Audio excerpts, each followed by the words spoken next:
moo fi wax en 2007 que mënatul nekk candidat parce que dafa bloqué constitution bi kon tey bu waa PDS maanaam nekk ci ay jafe-jafe ba amuñu candidat. mouvement Y'en a marre daje na fii Sédhiou ci daje jooju daal liñ fa fës daal mooy maanaam que ne Abdoulaye Wade mbàyyi nguur gi loolu niñ ko fësalee daal dañu bind ay slogan daal di koy taf ci ay mur wala ci ay pancarte ci loolu mun nañ ne rek Wade jógal nga dem Wade bàyyi nguur gi. ndaw Sédhiou yi jóg nañu taxaw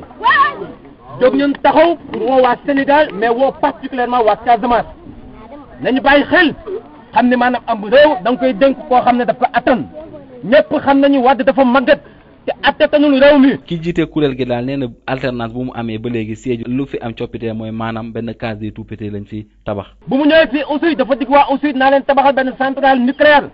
depuis boobu 2007 ba léegi kenn gisul dara bu mu ñëwee fii Sédhiou amul lu ma digul waa Sédhiou dinaa leen tabaxal pont Marsassoum kenn gisul pont dinaa leen tabaxal pont buy jar 80 milliards kenn gisul pont dinaa leen tabaxal maanaam route du Boudié kenn gisul dara Sédhiou dara xew fi dara amu fi et je pense qu'il est temps que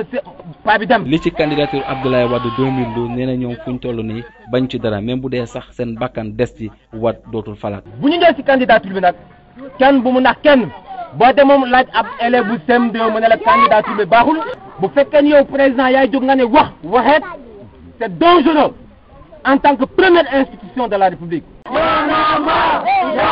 ndaw yi nga xamante ne bokk nañ ci kuréel googu daal ñu ne fuñ toll nii régime bi li mu def daal metti na gis nañ ne daal ñi nga xamante ne tekki ñu dara jot a jël yëkkati leen def leen ay kilifa.